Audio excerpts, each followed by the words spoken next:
अस्सलाम वालेकुम नाज़रीन, मैं हूँ हुज़ैफ़ा शकील। गुफ्तगू का एक नया सिलसिला जो हमने शुरू किया है, इसको हम ऐसे डिबेट की सूरत में लेकर चलेंगे। मेरे साथ शरीक गुफ्तगू हैं ज़ाहिद अली ख़ान साहब। आप सीनियर सहाफ़ी, कॉलमिस्ट और शायर हैं, और साथ ही मौजूद हैं एडवोकेट असद दुरानी साहब। आप सोशल एक्टिविस्ट भी हैं, कॉलमिस्ट भी हैं, ब्लॉगर भी हैं।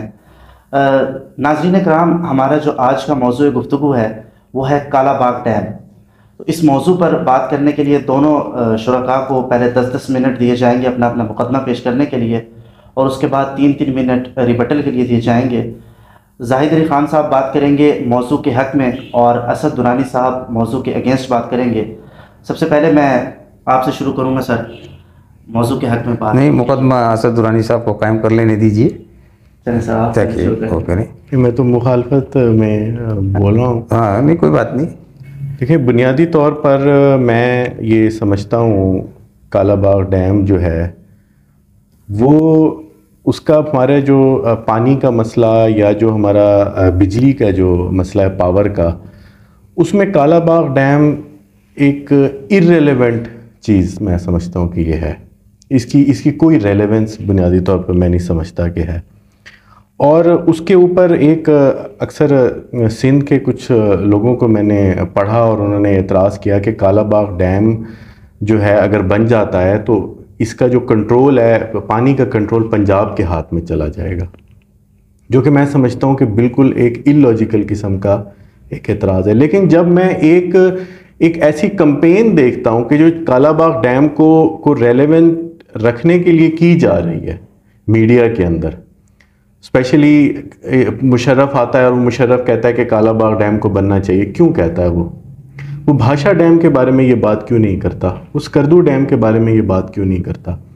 एक ख़ास किस्म की पंजाबी एलीट है जो कि इस इशू को ज़िंदा रखना चाहती है, और उससे ऐसा लगता है कि जब इसकी हक में इतनी जो है वो आर्गूमेंट्स या इतनी जो एक कंपेन मैं देखता हूँ, तो मुझे ऐसा लगता है कभी कभी कि शायद सिंधियों का वो इतराज़ ठीक है कि शायद पानी का कंट्रोल अपने रख में रखने के लिए डैम की बात की जा रही है।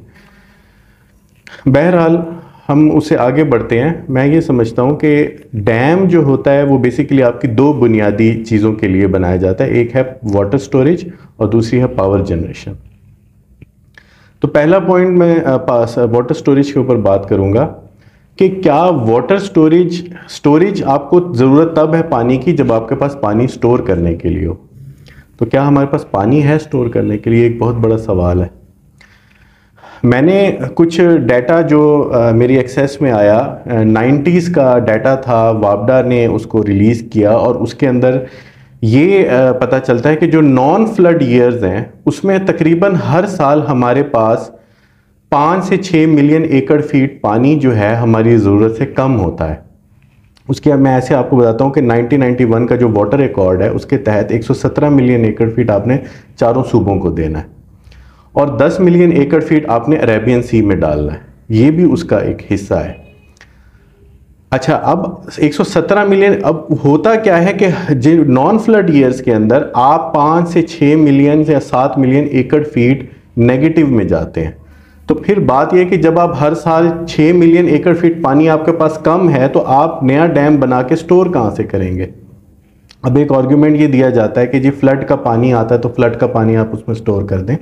लेकिन देखें, मेरी बात सुने, डैम जो है ना वो बेसिकली अगर आप उसके अंदर टेक्निकल स्टडी में जाएं तो डैम कभी भी फ्लड के पानी को स्टोर करने के लिए नहीं बनाया जाता।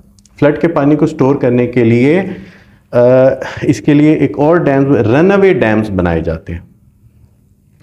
नहीं सॉरी, रनअवे डैम्स नहीं, कैरी ओवर डैम्स बनाए जाते हैं। कैरी ओवर डैम्स या कैरी ओवर वाटर स्टोरेज, ठीक है, ये आपको बनाए जाते हैं, और प्लस लेक्स बनाई जाती हैं। और लेक्स का फिर एक और सिस्टम होता है कि वो आपको इकोसिस्टम को मेंटेन रखता है। उससे ये कि देखें आपके जो अंडरग्राउंड वाटर लेवल है उसको भी मेंटेन करती हैं लेक्स, और फिर वो जो लेक्स में पानी कम होता चला जाता है, और फिर जब फ्लड का पानी आता है तो आप लेक्स में डालते हैं। तो बेसिकली आप फ्लड के पानी को दोबारा ज़मीन के अंदर लेके जाते हैं, आप उसके अपने अंडरग्राउंड वाटर लेवल को मेंटेन करने के लिए। तो ये बेसिकली इसका काउंटर आर्गूमेंट है। इसका ये आर्गूमेंट नहीं कि आप डैम बना दो उसमें फ्लड का पानी डाल दें, क्योंकि होता क्या है कि जब दरियाओं में पानी का फ्लो कम होता है सर्दियों में, तो स्टोरेज से पानी रिलीज किया जाता है, क्योंकि आप टरबाइंस को नहीं रोक सकते, उसकी मैक्सिमम पावर जनरेशन के लिए आपने वो पानी इस्तेमाल करना है। तो ये एक बिल्कुल ऐसी चीज़ है कि पानी स्टोरेज का इससे जो है मैं नहीं समझता किसी किस्म का ताल्लुक है। और दूसरी बात ये कि वाटर स्टोरेज के लिए अगर ये इतना ही ज़रूरी है डैम, तो फिर हमारे लोग भाषा डैम की बात क्यों नहीं करते। कालाबाग डैम की वाटर स्टोरेज कैपेसिटी जो है that is 6.1 million acre feet, जबकि भाषा डैम की वाटर कैपेसिटी जो storage capacity that is 8.1 million acre feet, which is you can say कि 1/3 कैपेसिटी जो है उससे ज़्यादा है, 133% है। और ऑन द अदर हैंड तो और दूसरी चीज़ ये है कि वाटर स्टोरेज को इतना बड़ा इशू नहीं है। हम अगर 6 मिलियन एकड़ फीट जो पानी है उस पर हमारा मुल्क नहीं चल रहा। हमारे पास मंगला डैम और तरबेला डैम जो दो बड़े डैम हैं, इसको मिला के हमारी टोटल स्टोरेज कैपेसिटी जो है वो 118 मिलियन एकड़ फीट है, जो कि कालाबाग डैम से ऑलरेडी 3 टाइम्स ज़्यादा है। और अक्सर लोग बात करते हैं कि पाकिस्तान में स्टोरेज का निज़ाम नहीं है, पाकिस्तान में डैम्स नहीं है। बहुत सारे लोग हैं जिनको मैं जब बताता हूँ कि पाकिस्तान में कितने डैम्स हैं, तो दे simply do not believe it. वो यकीन नहीं कर सकते, वो कहते हैं कि हम यकीन ही नहीं कर सकते कि पाकिस्तान में 100 डैम्स हैं इस वक्त।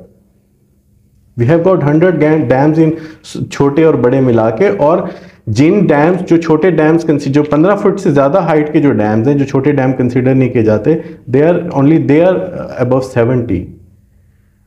तो बात यह कि ना हमारे पास स्टोरेज का मसला है, ना हमारे पास जो है वो किसी इस तरह का। और अगर हमें इतनी ही ज़्यादा ज़रूरत है तो आई थिंक भाषा डैम बन रहा है। हम इस नेगेटिव एनर्जीज़ को नेगेटिविटी की तरफ फोकस करने के बजाय एक ऐसा डैम जो कंट्रोवर्शियल है, जिसके ऊपर बहुत सारे इश्यूज हैं, जिसके ऊपर फेडरेशन को नुकसान है, उसके बजाय हम भाषा डैम की तरफ एज अ नेशन हम फोकस करें, ताकि हमारी गवर्नमेंट को भी ख्याल हो कि कौम अब भाषा डैम की फिक्र कर रही है, उसको तेज़ी से मुकम्मल करें। और 6 मिलियन एकड़ फीट के बजाय हम 8 मिलियन एकड़ फीट पानी स्टोर करें। और स्कर्दू डैम की हम बात करें, हम उसके ऊपर फोकस करें, उसकी भी 8 मिलियन एकड़ फीट कैपेसिटी है। दूसरी चीज़ जो है वो है हमारे पास पावर जनरेशन।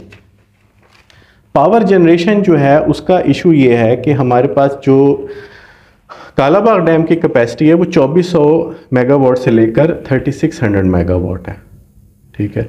और इसके अंदर जो जबकि भाषा डैम की जो कैपेसिटी है वो 4800 मेगावाट है। तो अगर हम हाइडल पावर की हम बात करते हैं कि नहीं हाइडल पावर हमें चाहिए, और उसके लिए हमें चाहिए जो हमें कालाबाग डैम हमें 3600 मेगावाट से प्रोवाइड कर सकता है, और हमें हाइडल ही चाहिए, तो फिर हाइडल के हमारे पास भाषा डैम की कैपेसिटी है, हमारे पास ऑप्शन मौजूद है। और स्कर्दू डैम, आप हैरान रह जाएंगे कि अकेले स्कर्दू डैम की कैपेसिटी एस्टिमेटेड कैपेसिटी 15,000 मेगावाट। तो हम उसके ऊपर अपना फोकस क्यों नहीं करते, हमारा सारा फोकस जो है। तो मैं ये समझता हूँ कि बड़ी एक इररिलेवेंट चीज़ थी जिसके लिए बहुत ज़्यादा जो है वो हाइप क्रिएट किया गया।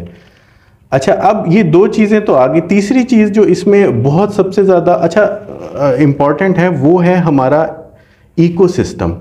बुनियादी तौर पे जो बैराजेस और जो डैम्स हैं ये हमारे इकोसिस्टम को इन्होंने डिस्टर्ब किया है, और जिस पे बहुत ज़्यादा एतराज़ जो है वो एनवायरमेंटल एजेंसीज़ ने भी किया है। बेसिकली जो हमारा जो इंडस डेल्टा का जो रीजन था, ये सारे का सारा समंदर के नज़र हो गया ड्यू टू द फैक्ट कि हमने जो रिक्वायर्ड वाटर सप्लाई थी अरेबियन सी में जो डिस्चार्ज था वो नहीं किया। वैसे तो ये मसला पुराना है पाकिस्तान बनने से पहले का, क्योंकि जब कोटड़ी बैराज बना तो उसके बाद से आपने ज़ाहिर डिस्चार्ज कम हो गया। बट 1947 से भी अगर हम डाटा देखें तो आप हैरान रह जाएंगे कि टोटल जो हमारे पास टोटल जो लैंड थी 3.5 मिलियन एकड़ लैंड हमने लूज़ की है इंडस डेल्टा में, ये पानी के आउटफ्लो कम होने की वजह से। और ये सारे का सारा जो रीजन है ठट्ठा, सजावल एंड बदीन, ये 3 एरियाज, यहाँ पे पूरी की पूरी कॉन्स्टिट्यूएंसीज ख़त्म हो गई हैं डेल्टा। और उसमें जो एग्रीकल्चरल लैंड है वो 2.3 मिलियन एकड़ फीट थी। इसके अलावा जो मैंग्रोव के जो फॉरेस्ट हमने लूज़ किए हैं, सिर्फ मेरे पास 13 साल का डाटा है 1977 से लेकर 1990 तक का, इसमें हमने 2.5 लाख एकड़ के मैंग्रोव फॉरेस्ट जो हमने लूज़ किए। फिर इसका एक और सबसे बड़ा नुकसान ये होता है कि जो इंडस वो जो डेल्टा रीजन होता है उसके साथ का जो वो सी का जो ओशन का जो रीजन होता है उसके अंदर वो लो सॉल्टी होता है, वहाँ पे फिशेस ज़्यादा होती हैं। तो वहाँ पे एक इंडस्ट्री होती है कि जहाँ पे मछेरे जाते हैं और मछलियाँ पकड़ते हैं। पौला एक फ़िश होती थी पाकिस्तान की, जब 1947 में बड़ी एक स्पेसिफिक प्रोडक्ट थी, उसकी 5000 टन प्रोडक्शन थी पाकिस्तान की सालाना, और इस वक्त वो 500 टन पे आ गई है। और इसके अलावा क्या एक इशू आ रहा है कि मछेरों को अब डीप वाटर में जाके मछलियाँ पकड़नी पड़ती हैं।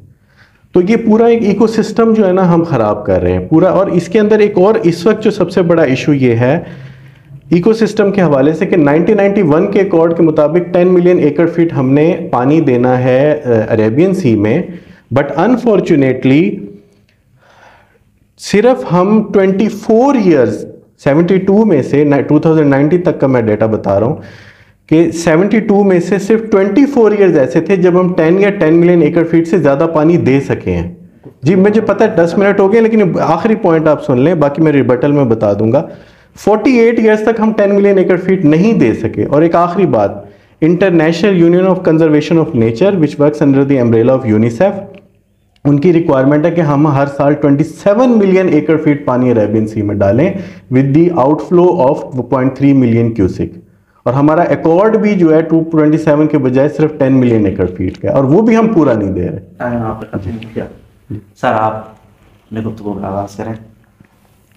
असद दुरानी साहब ने माशाल्लाह बहुत अच्छा बयान किया है अपना, बड़े इल्मी तौर पर उन्होंने वो बातें जो कालाबाग डैम के हवाले से कि उसे नहीं बनना चाहिए, वो बातें उन्होंने अच्छी तरीके से दोहराई हैं।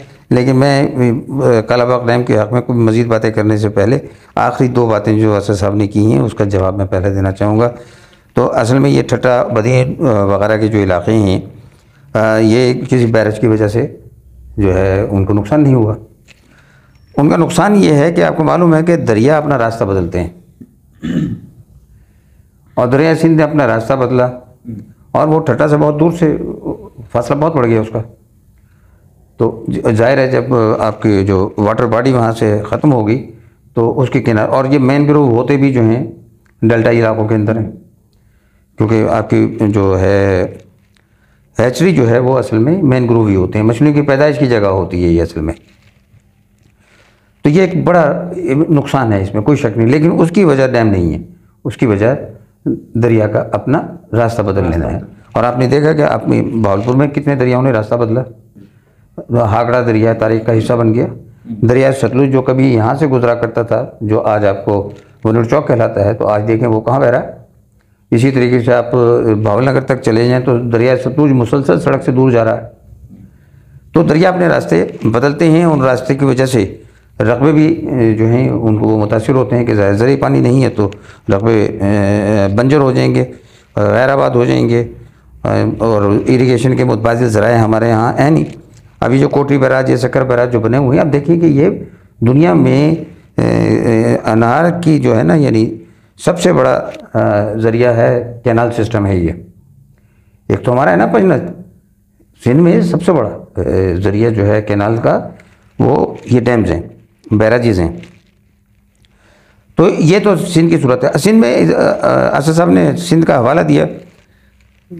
असल में सिंध की तरफ से जो एतराज़ है वो उसको आप पॉलिटिकल कह के नहीं गुजर सकते हैं। उनका असल एतराज़ ये है कि आपको पता है कि ज़राअत जितनी भी है सिंध की वो सारी कच्चे के इलाके में है, और कच्चे के इलाका सारा डेल्टा इलाका है और मुफ्त का पानी है। उनके जहनों में ये खौफ है कि अब जब पीछे कालाबाग डैम बन जाएगा तो हमारा ये पानी हमें नहीं मिलेगा, मुफ्त का पानी जो इतना ज़्यादा है, हज़ारों एकड़ बल्कि लाखों एकड़ है। नहीं, आपने देखा होगा वहाँ तो माशाल्लाह किसी भी ज़मींदार की जो है ना, जो बड़े सैयद हैं, शाह हैं, बड़े बड़े ख़ानदान हैं, कि 10,000, 20,000, 30,000, 40,000 एकड़ वाला तो गरीब ख़ानदान शुमार होता है वहाँ पर।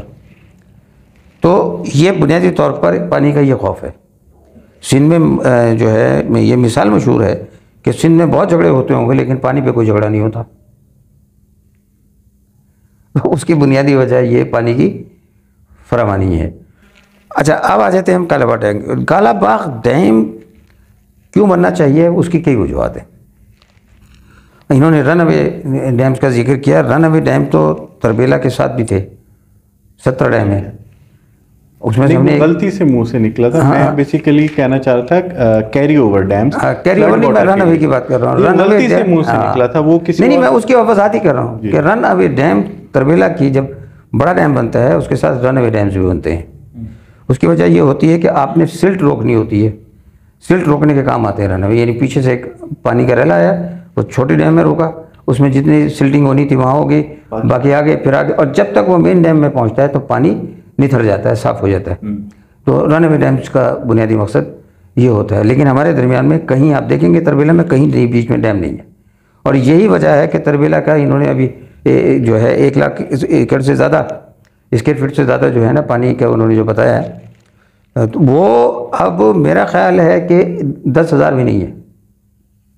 उसकी डिसिल्टिंग जो है अगर आप करना भी चाहें तो आप नहीं कर सकते। यानी मेरा चूँकि हाइड्रोलॉजी से ताल्लुक़ है, मेरा सब्जेक्ट भी हाइड्रोलॉजी है, यानी को 15 साल पहले ये सर्वे था कि अगर आज हम इसको डिसिल्ट करें, जिसकी भल सफाई कहते हैं आप जिसे, तो 8 टाइम्स पेशावर से कराची तक की मोटरवे बन सकती है 8 टाइम्स उसकी मिट्टी से। तो आप ये मिट्टी कहाँ ले जाएंगे? तो असल में ये जो छोटे डैम्स होते हैं बड़े डैम्स के लिए ये सिल्ट रोकने के लिए होते हैं और हमारे यहाँ नहीं बनाए गए। तो अब उसमें ना पानी स्टोर हो रहा है ना आपसे वो पूरी बिजली जनरेट हो रही है, क्योंकि जो प्रेशर आपको चाहिए होता है वो नहीं है। तो उसके अगर 8 टनल्स हैं तो 8 में से बामुश्किल 1 या 2 चलती हैं। टनल्स भी किस वजह से बंद है? सिल्टिंग की वजह से बंद है। अच्छा, भाजा डैम जो है वो ऐसी जगह पर है जहां आप उसको सैलाबी पानी रोकने के लिए इस्तेमाल नहीं कर सकते। तीसरी बात यह है कि कालाबाग डैम उस मकाम पर जोग्राफिकली उस पे वाक़ई है जहां आपको इसके बहुत सारे फ़वाइद मिलेंगे। आलमोस्ट जो है ये सरहद है KP की और पंजाब की, कालाबाग अटकते मकाम पर, और दाएं बाएं थोड़ा सा फासला करके आप चारों सूबों में दाखिल हो सकते हैं। जैसे हमारे यहाँ ये डेरा गाजी खान और राजनपुर है ना, यानी चारों सूबों की उनको सरहद लगती है। तो ये इस तरह से थोड़ा सा किसी हद तक टू सम एक्सटेंट जो है ना, ये एरिया भी इसी तरीके से है। बड़े डैम्स आपको पानी कभी भी डैम्स बनाकर नहीं रोका जा सकता, या आप जहन नशीन कर लें। डैम्स और वाटर बॉडीज़ बनाई इसलिए जाती हैं कि जैसे असद साहब ने ये बात कही कि नॉन फ्लडिंग जो ईयर्स होते हैं या नॉन फ्लडिंग जो मंथ्स होते हैं, अगर उसमें पानी नहीं है आपके पास तो फिर ये वाटर बॉडीज़ में जो आपने सेव किया होता है ये फिर आप पानी देते हैं, और हमारे पास नहीं है क्योंकि स्टोर नहीं है पानी, हमारे पास कहीं भी स्टोर नहीं है। तो आप समझ रहे हैं ना बात को। नंबर 2, ये इतना ह्यूज प्रोजेक्ट है कि मैं 87 में गिलगित गया था। वहाँ पर उस वक्त चाइना ने एक छोटा सा जो है ना डैम बनाया हुआ था। डैम तो नहीं कहना चाहिए, बस एक पावर जनरेशन वो बनाया हुआ था उसने, और वो वहाँ पर उस एरिया को मुफ्त बिजली देता था। आज भी अगर आपसे कोई पूछता है कि अगर कहीं कोई मुफ्त बिजली है पाकिस्तान शहर में तो वो गिलगित ही है।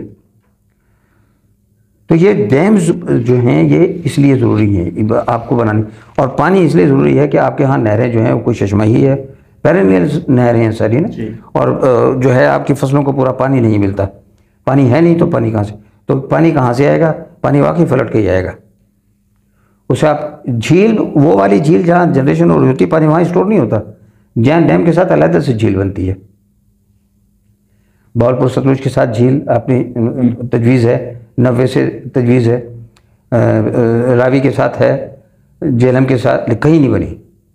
और वो वाकई वाटर टेबल अब इतने, यानी पानी जितना भी आलूदा हो रहा है उसकी बुनियादी वजह क्या है कि आपके वाटर टेबल नीचे जा रही है, और जब आप उसे सक करके ऊपर लाते हैं तो फिर जितने भी मिनरल्स हैं जो हेल्थ हैजर्ड्स हैं वो सारे उसमें शामिल होंगे। और हमारे इस एरिया में तो जो है वो आर्सेनिक आप जानते हैं कि बहुत ज़्यादा है। अब तो कैल्शियम और दीगर का भी सुन रहे हैं कि वो भी ज़्यादा है, मैग्नीशियम बहुत ज़्यादा, आयरन बहुत ज़्यादा है। मेरे यहाँ पे वाश बेसिन में जो है वो ब्राउन निशान लगा तो उन्होंने कहा जी इसमें तो आयरन बहुत ज़्यादा है आपके पानी में। तो ये वजह क्या है? पानी नीचे है।